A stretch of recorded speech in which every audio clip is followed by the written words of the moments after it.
Good morning.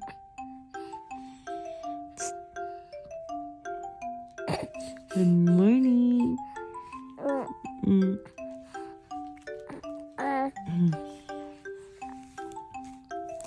Good morning.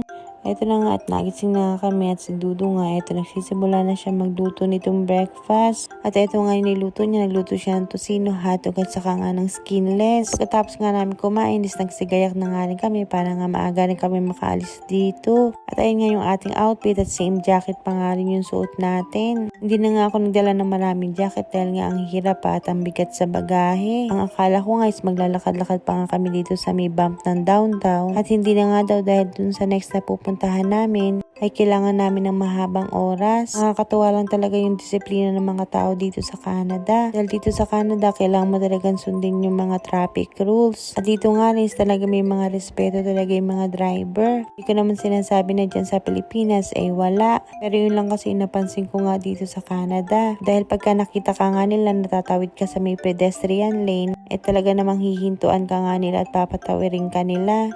At ito na nga, nasa bahay na nga kami at nag-aura-aura nga lang ako dyan ng saglit. At fast forward nga is nandito na nga rin kami sa aming pupuntahan. At naplano nga namin na dalhin yung mga bata dito nga sa may Calgary Zoo. Ito nga kasing Calgary Zoo dito is malaki siya at open nga. Kaya naman siguradong mag-e-enjoy at matutuwa talaga itong mga bata.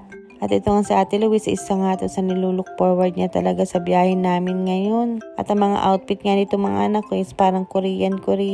Tingnan nyo naman nga itong sa 18 na talaga nga naman pagka-cute. Ayaw nga lang bumaba at may pagkatamad nga talaga yung maglakad. At yan na nga yung lagi nagiging exercise ng braso ko dahil itong si baby nga is gusto ganyan. At pagka nga huminto kaya sigurado naman talagang magigising. Ang dami na nga tao nung dumating nga kami dito sa Calgary Zoo. At mahaba na nga rin yung pila dito sa kuhanan ng ticket. At eto nga ipapakita ko nga sa inyo kung magkano yung mga rate nila dito. Buti nga at libre pa nga itong si Aiden at saka nga si Ethan. Nung nakakuha na nga kami ng tickets, dumiretso na nga kami dito para nga makapasok. Dito pa nga sa entrance, ito nga makikita nyo yung mga ganitong penguin. Kaya nga lang at yung penguin nila isarado nga dahil nire-renovate daw. Pero okay lang naman dahil sigurado naman na marami nga makikita mga hayop itong mga batang ito. At meron nga kami nakita mga bata dito, hindi namin alam kung ano yung mga pinagkakaguluhan nila dito. Pero pag silip nga nila is wala naman palang laman. Medyo malamig pa nga rin yung hangin dito kaya naman itong nga si Ethan is nakakover pa rin. At ito nga si Aiden, nagdala nga kami yung stroller para nga maupo siya. Ayaw naman, gusto pa magpakarga na lang sa papa niya. Ang pagkakatanda ko nga dati nung nagpunta nga rin kami dito is wala pa nga nun si Aiden. Buntis pa nga lang ako sa kanya noon at si Ate Luis pa nga lang ang dinala namin dito. Hindi nga lang maganda yung punta nung timing namin noon dahil nga wala ganong mga hayop. Ang nakakatawa nga lang dito kay ate pagka meron siya mga nakikitang hayop, tinuturo nga niya kay Aiden at sinasabi nga niya kung anong hayop yung pagkaalam niya. At tingnan nyo naman nga ang pormahan ng dalawang ito. Napaka-cute naman kasi talaga. Mga damit nga lang nila is normally binibili ko nga lang yan sa Shein. Minsan lang talaga matatapat ka talaga na maganda at minsan naman talaga is medyo pangit nga ang quality. Ito nga sa Aiden, bukod sa ayaw maglakad, ayaw din magpa-picture. At ito nga hayop na to ang isa sa pinakagustong makita nga ni Ate Luis. At eto nga, meron nga silang bear dito. Yung last time nga kasi napunta namin dito is wala nga ito. At naka-day off daw. Charis! Kita nyo naman nga yung kulungan nila sobrang lawak naman talaga. At naglakad-lakad pa nga rin kami at ito ang isang cage na to. Maraming ang klase ng bear ang nasa loob. Iba-ibang kulay nga siya at ayan nga meron nga rin color black. Meron nga isang puti dyan. Abay binato ba naman itong bear? Hindi naman ba ito yung ginamit niya pero syempre nakakatakot. Baka nga mamaya ay magwala. Speaking ng pagwawala, ito nga si Ethan is nagugutom at nagwawala nga. Iyak ng iyak kaya naman nahinto nga kami doon at pinadede ko nga muna. Pero dahil ayaw nga niya talagang tumigil, sinuot ko na nga itong aking carrier. At iyon nga ang gusto niya nakakarga siya. At tuwan-tuwa nga talaga ako dyan sa suot kong jacket dahil nga saktong-sakto pagka naka-carrier nga si Ethan. At hindi nga siya lalamigin. Kangaroo. Hindi na makatalikang. At tawa nga kami ng tawa dyan ni Ate Shane dahil nga ako nga daw is mukhang kangaroo. Nai-imagine nyo ba yun mga sis, yung kangaroo na merong bit-bit-bit-bit na baby dun nga sa kanyang packet. Kaya lang sa sobrang bigat nga ng kangaroo is hindi man lang nga makatalon. In fairness, maganda nga yung tapat ng punta namin ngayon. Dahil nga lahat halos ng cage nila dito is may laman ngang hayop.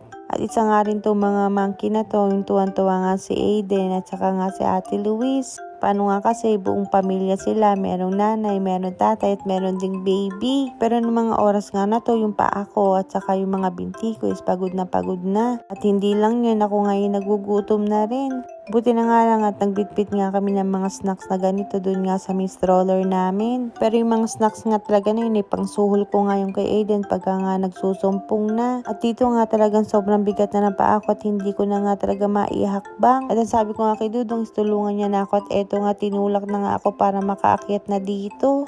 At eto na nga palabas na nga kami dito at sobrang sakit nga talaga ng aking mga paa at binti. Ang maganda nga lang din dito sa Calgary Zoo na to is ang laki nga ng parking nila. At ang dami nga rin nilang mga machine para nga makapagbayad ka agad dun nga sa may parking mo. At hanggang dito nga sa may parking is pinipilit kong picture na nitong si Aiden. Dahil sayang naman yung outfit niya pagka hindi nga siya nakapagpa-picture. At after nga namin dito sa may Calgary Zoo, ang plano nga namin is pumunta nga sa may Cross Iron Mills. Alam ko naman na marami ng pamilyar sa inyo kung saan nga ito. Dahil nga sa dami ng mga nagblog at mga nag-online selling dito sa may Canada. For sure naman talaga na alam nyo na nga ito kung saan. At ito nga rin talaga una namin pinuntahan dito is yung Columbia nga. Dahil yung outlet mall nga dun sa may Edmonton is wala nga silang Columbia. At dahil nga itong sa Ethan din is kanina pa hindi dumedede is pinadede ko na nga lang din siya dito. Nag-cover na nga lang ako kasi naman pumunta pa nga ako ng washroom. At pagkayari nga namin mamili dun sa may Cross Iron Mills, is dumiretso na nga kami dito sa aming hotel. Nag-take out na nga lang din kami ng Jollibee at dito na nga lang din namin kakainin sa hotel. Dito nga kami sa may Days Inn Hotel, nakapag-book nitong hotel dito sa Calgary. At ang mainam pa nga dito is 5 minutes away lang siya sa may Cross Iron Mills. At saka dito talaga maganda mag-stay lalo na nga pag pauwi na kayo. Dahil ito nga is pa-exit na talaga, palabas na siya ng Calgary. At malaki nga rin itong nakuha naming room. Yung couch nga na yun is nagiging bed nga ulit siya. At normally talaga sa mga hotel is meron talaga siyang microwave at saka mga fridge nga.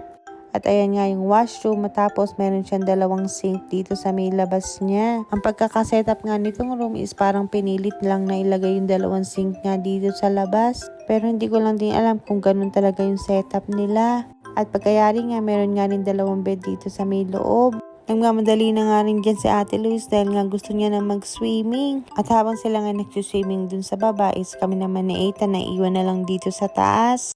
At nilinisan ko na nga siya ng katawan agad para nga makatulog na. At pagkayari nga nun, eto nga is baksak na nga itong si baby. At fast forward nga, ito na nga at uuwi na nga kami, pabalik na nga kami ng Port Mac.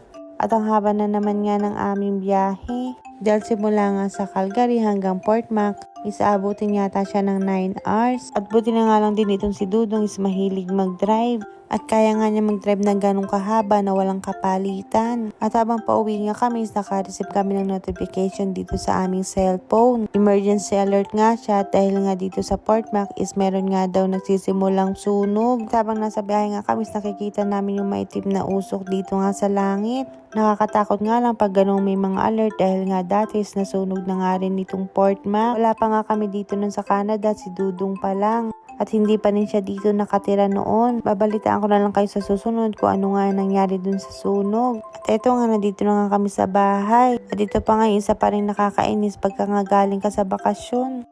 Ang dami yung likpitin at labahin. At yun lang naman for today's video mga sis. See you on my next one. Bye!